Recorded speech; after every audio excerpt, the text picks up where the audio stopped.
Nikki, welcome to the podcast. Thanks for having me back. I'm so excited to Yes, be here. yes. For those of you listening, Nikki and I got to meet each other in person, which is often rare in the online business world. When I hosted a conference, Nikki was a speaker at the event, so we got to hang out in person, which is so fun. It was a great conference getting to have that time with you. And I met some of the most incredible women at your conference who I still think about. Some I'm still in contact with. And it was just such a pleasure to be there. So thanks for having me.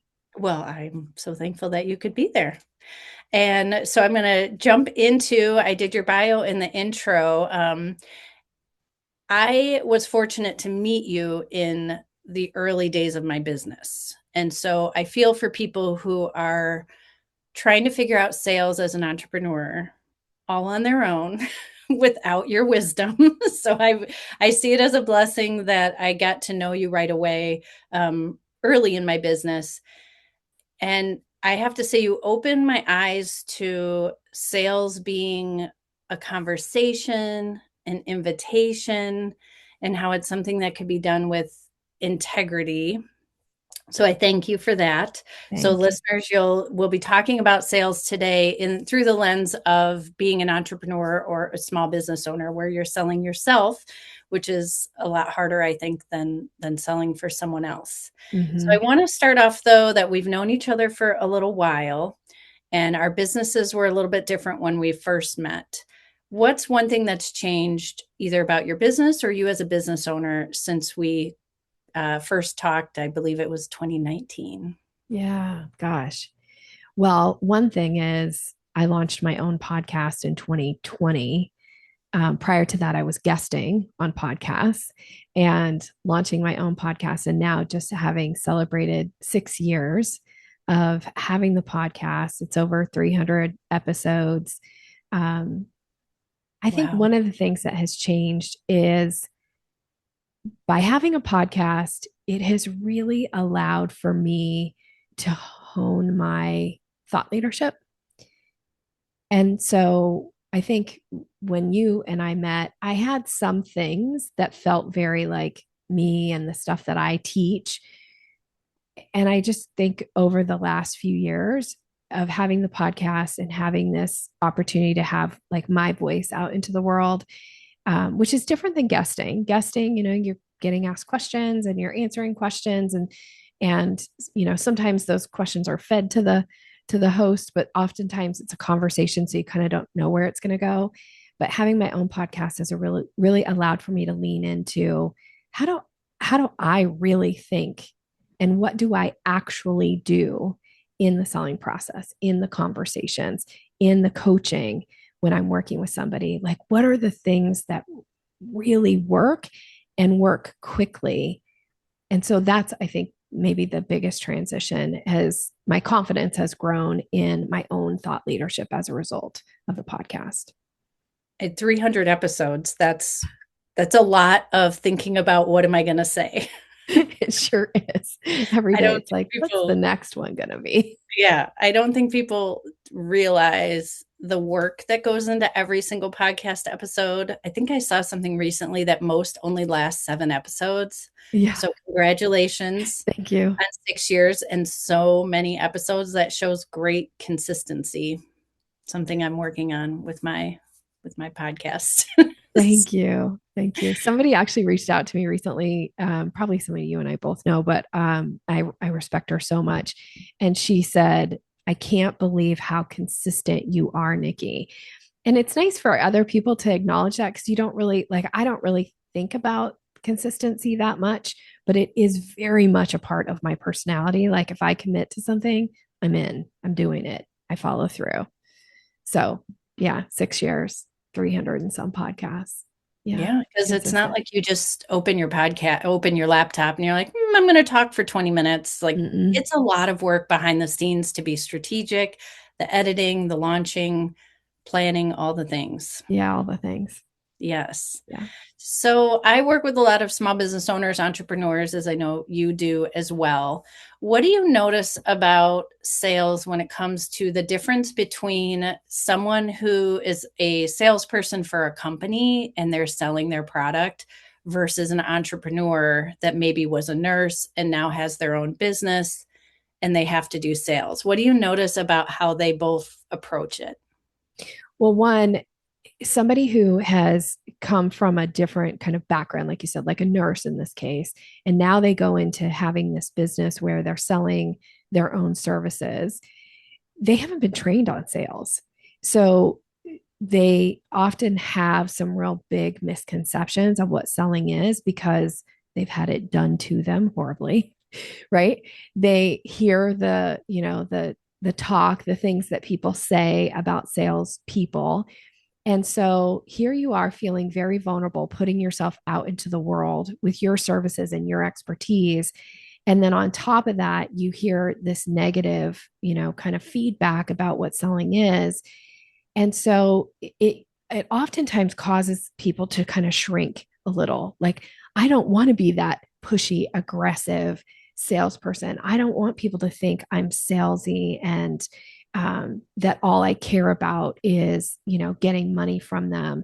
And so then they shrink away from actually doing the thing that is going to allow them to make a bigger impact in the world, that's going to allow them to make like change lives, really. If you think about the services that, or even products that people are putting out to the world, whether it's that you're bringing joy or whether you're making change or whatever it is, but people will miss out on having that experience or benefiting from the product that you sell because you have a kind of a misconception around sales.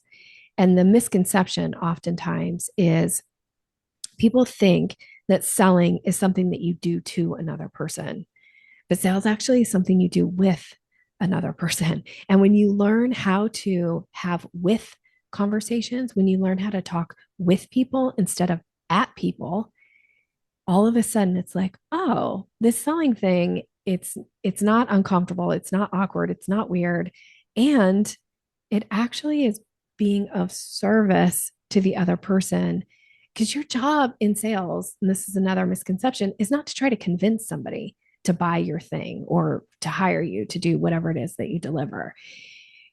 Your job, I always say there's three things. One is to understand, does this person even have a need for what it is that you offer? The second thing is, do you have a solution that could possibly meet that need? And then the third thing, and this is the most important, and once you get this one done, like once this one is in existence, selling gets so much easier, not just for you, but for your buyer. And the third thing is, do you have permission to sell to this person? Because they might have a need and maybe you have a solution, but if you don't have permission and you're selling to them, it's very hard to earn their business. And frankly, they might think you're being pushy or aggressive or kind of gross, right? In those situations. But once the permission is established, like they're ready for the offer. And so it takes a lot of that like angst out of the sales conversation when there's permission. And do you see the negative if someone's not looking for those three things, the negative fit client that might Yes. result? Yeah. Yeah, I love that you brought that into the room because yes, just because somebody wants to like maybe wants your thing, but if they don't really have a need, or maybe you don't have like the right solution that's going to meet the thing that they were hoping that you would do, now you end up with a client that you're like, oh my gosh, every time you have to, have a session with them, you're kind of dreading it, or they feel unsatisfied, which then gets into your head and makes you think like, oh, maybe I'm not good at this, or, people, maybe I shouldn't be charging as much for what I'm doing because people aren't getting results. Yeah. So, yeah, you got to have the right fit client too, because if you got the wrong fit client, you spend a lot of time kind of up in your head feeling like, I'm a failure. I shouldn't be doing this. I shouldn't charge this much. People hate me. It's always the like, oh my gosh, the sky is falling. So yeah, I love that you brought that into the room. It is important that you recognize who are your right fit clients, and the people who aren't the right fit, learning how to, what I teach is bless and release. like bless and release. Like you don't have to, make them feel bad about not being the right client for you. You can do it in a really kind way that sets them up for going to find the right solution. But also, you don't have to just take on anybody just because somebody wants to buy from you. As a business owner, we get to decide, do they actually get The to buy? beauty. Yeah. Yes. Yeah. And I've noticed that when someone has attracted the wrong client and still is working with them, they end up absorbing their input and changing things in their business without Mm-hmm. really realizing, wait, that's just one person. The thing that that person is complaining about is because they're not a good fit. It does not mean you Yeah. need to change your whole business because of that one person that's the loudest, and that's just because they're not happy. Yeah, yeah, that is so true because I get this a lot where, someone will hire me to do a strategy session with them and they'll be explaining about, well, I need to change this and this. And when I check in with them, it's like, well, this one person one time said this thing to me. And it's like, okay, but you've had hundreds of clients that have been successful. Right. So we don't change things for one person. Like you don't make business decisions because one person, and oftentimes it's like the person who paid the least or the person who signed up for like the entry level thing and now you're trying to change, pricing and all these things because one person, it's like no, no, no, one person doesn't get to dictate your business. And often, sometimes they're trying to change it and the person isn't even a paying client. It's like, well, I've got this family member and they just don't really Oh, believe in my, amen. right? It's like, no, no, no. Yes. The family member, like they count in the family, but they have no voice in the business Oh, because if they wouldn't pay you money for what it is that you offer, their opinion doesn't count. one of the biggest influencers I see that is not necessarily positive is the spouse. The Yeah. spouse, if they are not an entrepreneur and do not have small business or entrepreneur type experience, I'm working Mm, against them sometimes because they'll yeah. come back to the call and say, "Well, my husband said," it's like, "Well, we already went over that's not what you want. So let's, and I get, we want our family to be excited about our business and involved, but I don't tell my spouse what he should or shouldn't do at work. Right. That's his expertise. Right. So, but I think it's common when you're first starting out because you don't know. And if you don't have a coach or someone to ask these things, you just kind of take everyone's opinions. Yeah. And You let that's too what you're many, supposed to do. yeah, too many voices. What's the saying? Too many cooks in the kitchen, right? Like you're going to Yes. be in trouble.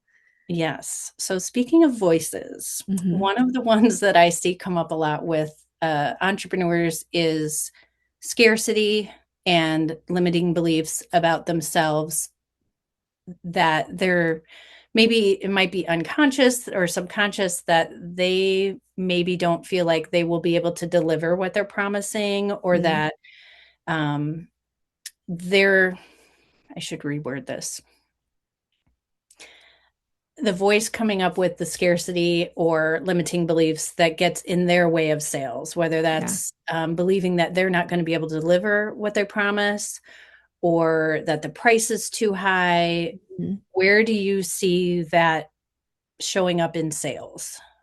Well, it shows up a lot. I would say there are two things that the two most common things that happen in the selling process from the seller's perspective that are deal killers is one, we project our limiting beliefs onto somebody else, right? We're like, well, I would never pay for, I would never pay this much for this service. It's like, yeah, because you already know it.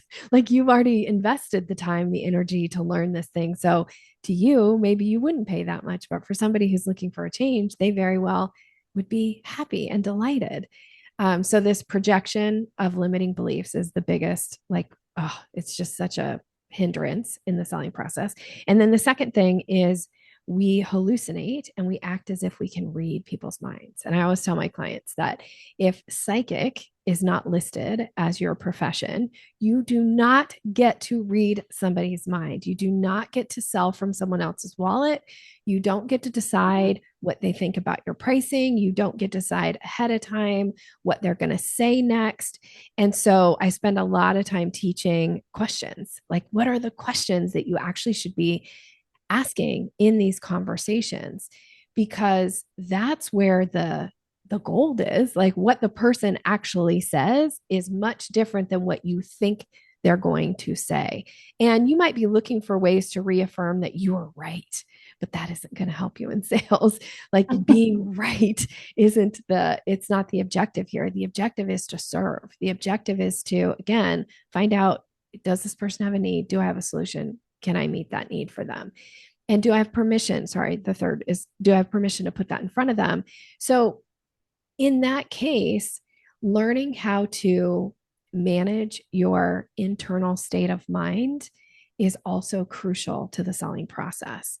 Because if you're somebody who goes into a meeting and you're like, oh, I think they're thinking this about me, and oh, well, maybe I should just, they asked about price, so I'll just knock a few $100s off in hopes that that would be the right price for them, and like you make these like decisions in the moment because you're kind of up in your head, and that is a mistake in the selling process. You want to be present in the conversation. So learning how to manage your internal state of mind before you go into a meeting, before you have a call with somebody, is crucial to success. And I find that, I mean, this is something like, I'm not saying anything groundbreaking here, right? Like, professional athletes who are at the top of their game, they actually do things to manage their internal state before they walk onto the field, right?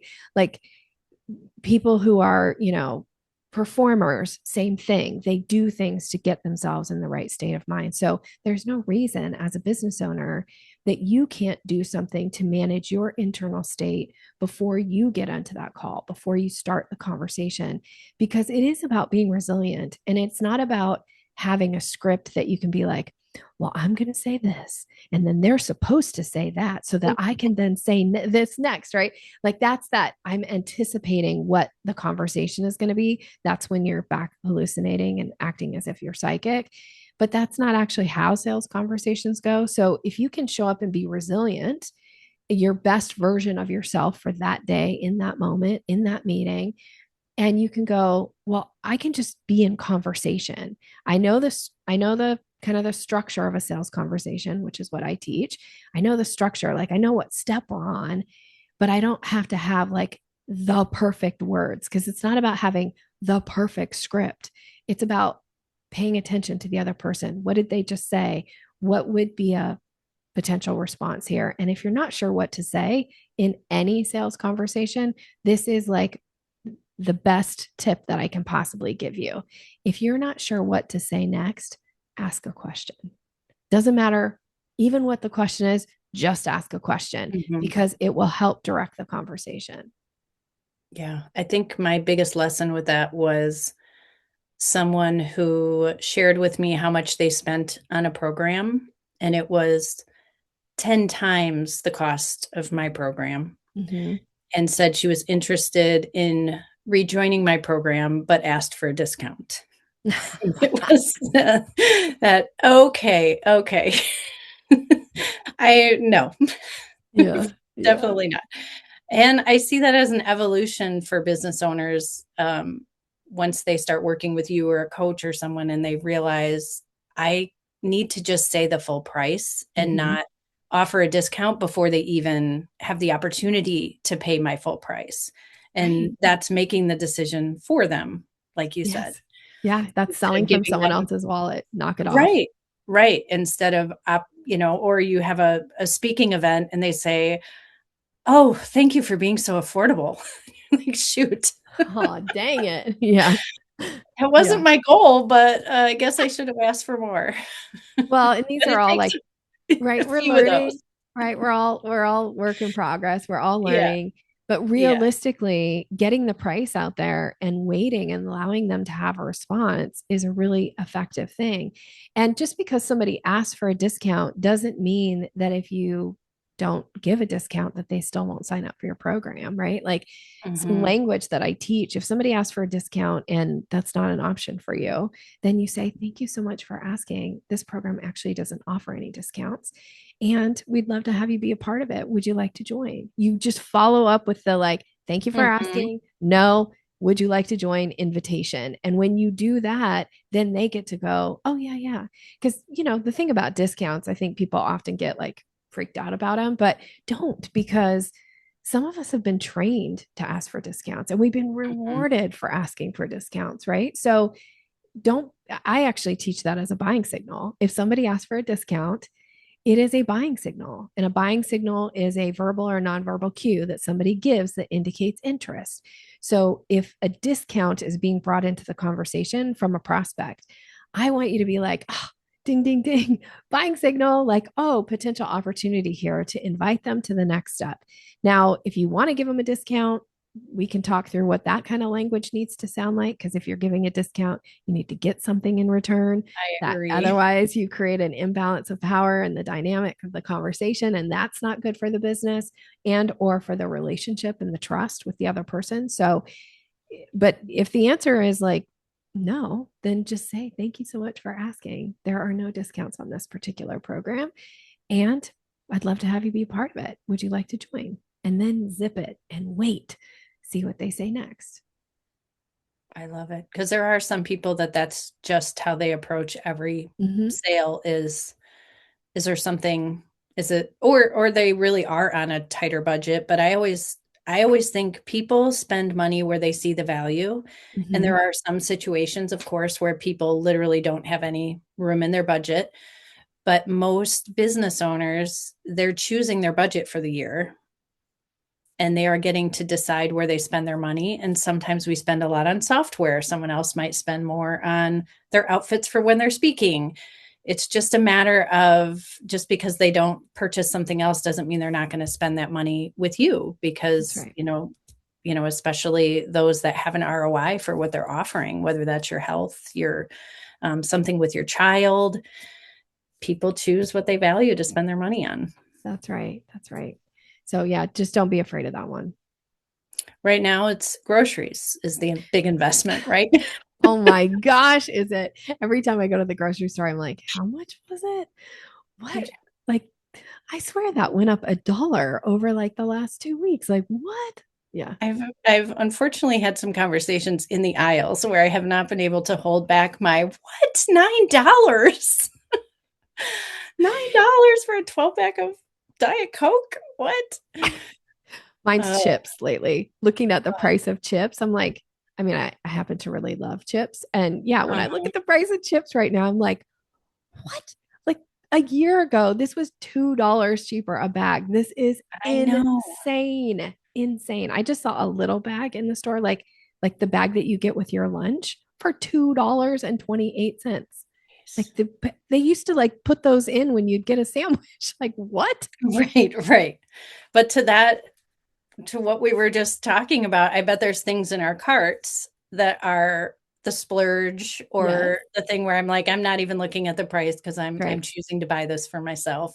But I That's right. will complain about something that's apples to apples or Yes. Yeah, my Diet Coke that's for right. sure. Yeah. You mentioned buying signals. Mhm. That's something that was a new concept for me when I believe I have your book. You have a buying signals book? I do. That was the second book is Okay, called Buying I do Signals. have Yeah. that one. Can you Okay. talk a little bit more about what those are or what people can Yeah. look for? Because I feel like in sales conversations or even networking, so I know we I think people think of like a discovery call as like the sales conversation, but Hmm. buying signals would also be present like at a networking event conversation, perhaps, Yeah. correct? Yeah. They can be Okay. present in all kinds of situations. So I teach a 5 step process to a successful sales conversation. I call it the selling staircase. And this is actually the third book. And in the selling staircase, buying signals can actually come in any of the steps. So your job is to be on the lookout for them. And if you're not aware of what buying signals are, it is time to get on board because you chances are you are missing them if you don't know what they are.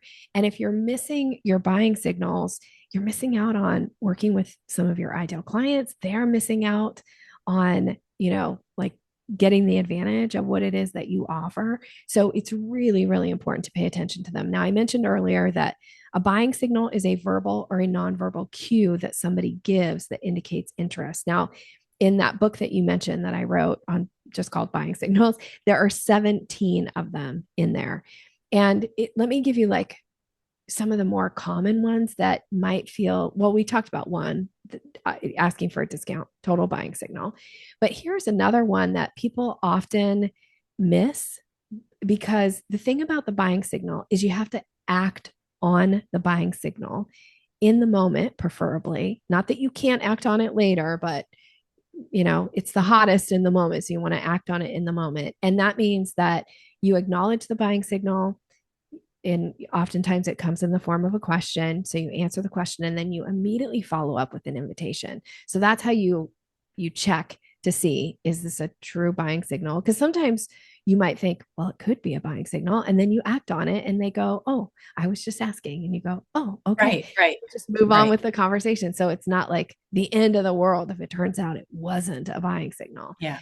I But feel like so, sometimes with online business, people are confused about what it really is or what you do, and that they're asking questions sometimes, even though yeah, they're not going to be a client, but right. they're like, so how much does something like that cost? Yeah. And it's hard to know sometimes what, Yeah. if it's real or not, so to Yeah, and speak. so that's a perfect example of a buying signal. Somebody asks about pricing. Now, here's the thing about pricing is a lot of times people like the seller feels stunned in the moment of like, I'm not sure why they're asking. I'm not sure what to say. And I always say you have to actually have an answer to that question. And the answer can never be, I rarely say never in my business, but it can never be, it depends, even though there's some of you listening right now are like, but Nikki, it does depend. I know, I know, but that's not the answer to the price question. The answer to the price question is either if you know the actual price of it. So, what do you sell your lotion for? If you're selling lotion, like, what it is. So say the price, but what's your coaching program cost? Or what's it cost to work with you, Robin? Now you might go, well, I have a few different options, right? So what would I quote? You would just give a range then. You would say, well, I actually have a couple different ways that I work with clients. It could be anything from my group coaching program, and that runs, somewhere in the XYZ range, all the way up to private coaching. And that could be a 6-month commitment, and that could run, as much as blah, blah, blah. Then you follow up with an invitation. Is one of those interesting to you? Right? Or is that something you'd like to know more about? Right. So if somebody comes back to me and goes, like, if somebody just wanted to learn sales, Nikki, what would it cost them? Okay, that's a big question, right? And I could say, well, I have some books on sales and you can get them they range anywhere from $10 to $20. And I also do coaching, and I have a group coaching program. It's $147 a month. And I have private coaching programs that can run up to $10,000. What kind of a learner are you? When you think about learning sales, what would be the most interesting to you? So now I'm going to follow up with a question so that then we can continue on with the conversation. And if they're like, oh, I actually don't want to learn sales, I just know somebody who needs to, great. Then we can just move on with the conversation. Like, I don't like get offended that they ask me a price question, but I'm going to like follow up. I'm going to invite them, because a lot of times when my clients start to learn about buying signals and they start acting on them by issuing invitations, they come back and they're like, Nikki, I just booked 3 new clients. Like, okay, I had to do that. Well, I paid attention to buying signals and I issued invitations, and people said yes. And sometimes people who will say yes to you will even be surprised at themselves saying yes, because sometimes we ask questions that like kind of live in our like subconscious of like, we don't even know yet why we're asking. But then when the person starts to talk about it, we go, oh, actually, I could use a business coach, or I could use some sales strategy. Like, maybe I should spend some time with Robin. Maybe I should be a part of her program, right? Or I should go to her event, or whatever it is. But they might not even have that recognition yet until they kind of get into the conversation with you. So your job is to just issue invitations and make it so easy for them to say yes and or no. And either way is okay. Your job is to just put the invitation out there and let them decide. And this speaks again to that self-regulation you talked about, that Mhm. when you are in these conversations, you're not just spewing things. You're in the moment, hearing what they say, watching them and taking it in and then pivoting your answers versus just these are my questions, this is what I ask. And Yeah. what are you mentioned nonverbal cues. Yeah. Could you talk a little about that? Yeah. Okay. Like So running there's, away is a is a well, no. yeah, that's probably a no. If they run away, they try to get out of that conversation as fast as possible. Here's one that is often overlooked. This is a nonverbal. Is they're taking notes about what it is that you're saying. That's a nonverbal of like, I want to remember this, so I'm writing it down. So when somebody's taking notes about, the information, they're asking questions, they're in a conversation with you, and they're writing it down, that is definitely something that you should at least follow up with an invitation just to check and see. Now, again, the answer could be no, but that's okay. Like if they say no, that's all right. If they're not, like they're taking notes for some other random reason. Here's another big nonverbal. And actually, I don't know if anybody's really ever asked me about the nonverbal, Robin. So I feel like this isn't something I talk about that much. And I love that you're asking me. But another one is you get like these big body like yeses, like you're having a conversation and they're like, it's like now I I know feel it. people are listening and if you're not watching the video, but it's like that full body yes, where your whole head is going and even your shoulders are involved and maybe like even your abs are involved of like, yes. Or you say something and they're like, oh, no, no, no. Well, nobody wants that. Like they give you these big, and Okay. now some people are just big reactors, right? Um, but if you're getting these or they're like leaning in, this is another nonverbal. They're like leaning in. It's almost like, I want to get closer to what you're saying. That is another nonverbal potential buying signal, and it's worth checking out. Hmm. Are there any like opposite of buying signals other Mm. than someone just saying I'm not interested? But are there things that are kind of like red flags? I'm thinking more like in a networking event when you're talking to someone. I know one just, I always hate when people are looking around the room at other people while they're Yeah. talking to you and you're Yeah. like, are you looking for a better, is this conversation not living up to the hype? You're looking for someone else to Well, talk to. okay, so I want to defend just like be an advocate for some of those people that do this like look Hmm. around. Some people are high auditory processors, so they don't actually Okay. have to look at you in order to Okay. take in what you're saying. And so it's almost like they're still in the conversation. So I always think it's worth checking out. So one of the things that you can do to see like are they actually in the conversation is, let's say you're talking about something and you could just stop talking and just be quiet. And if they like keep looking around, that's an indicator like they're really not involved in the conversation. Okay. But if you stop talking and they like come right back to you and they have a follow-up question, or they're like, and what else? Right? They're still in it in the Okay. conversation with you. But if they are doing that, like, well, it was nice talking to you because you paused, they're not really in the Yeah. conversation. And so, yeah, bless and release, let those people go. Go talk to somebody who might actually be a better fit for you. Yeah. That's a good perspective. And I appreciate you bringing up the auditory Yeah. um, side of that.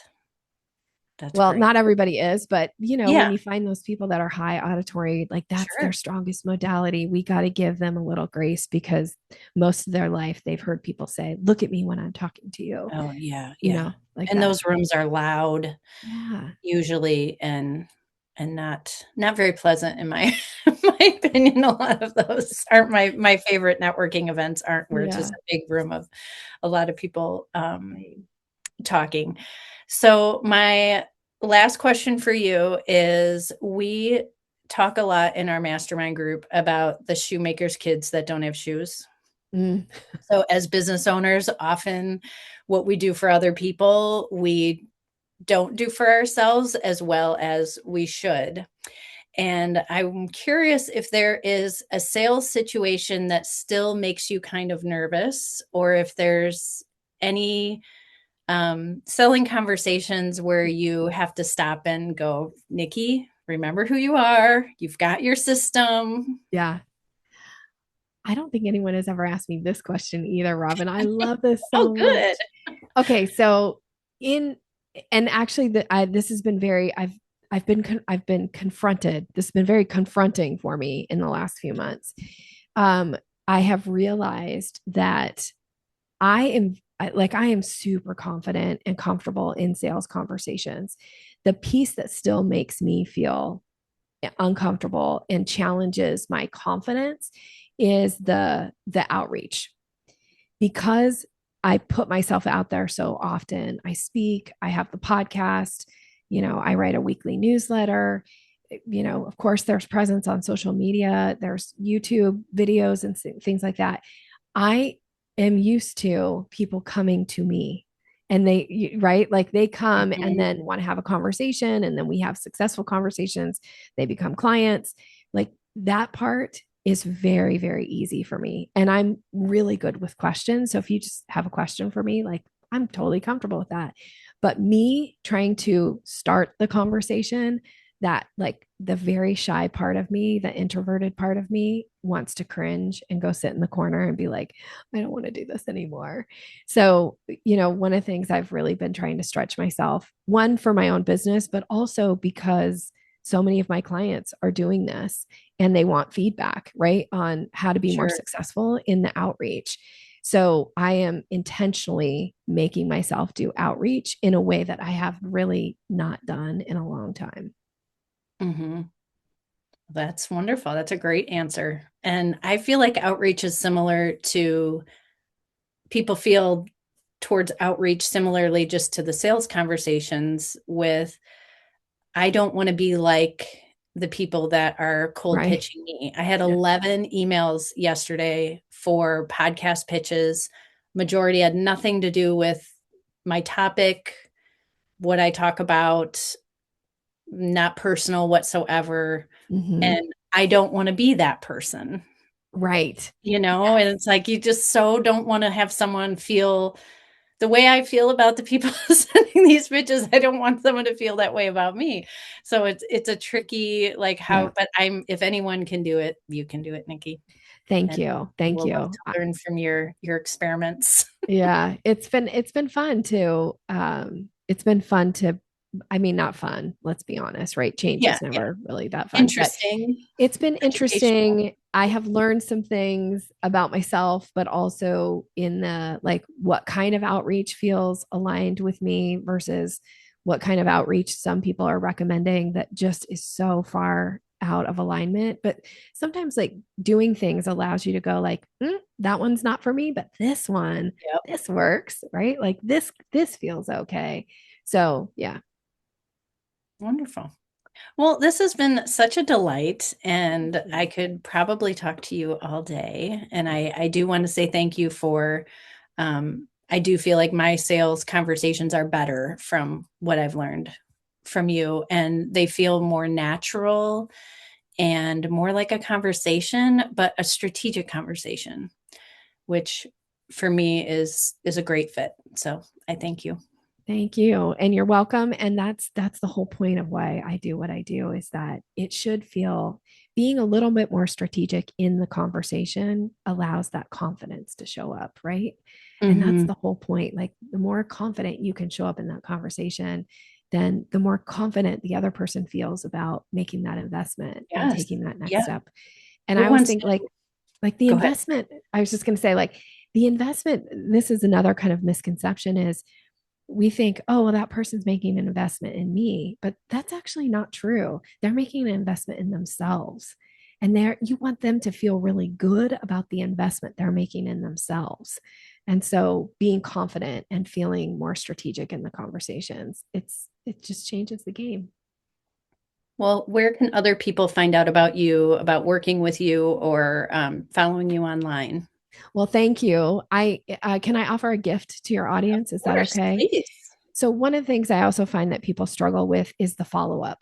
like, what do I write in my follow-ups? Like, how often do I follow up? So I put together a very simple guide. It's called the, sales follow-up made easy. And it guides you through like, how many days do you wait? What kind of a message do you send? Here's an example of a message you might send. So you can get that by going to yoursalesmaven.com/easy follow-up. That will be my gift to your audience. I'm happy for you to go and get that. There's no obligation. You put your email in, it gives it to you. And as a podcast listener, if you want to check out my podcast, Sales Maven. So thank you so much. All right. And I'll put I will put all those links in the show notes. Thank you so much, Nikki. I so appreciate you being here. Thank you.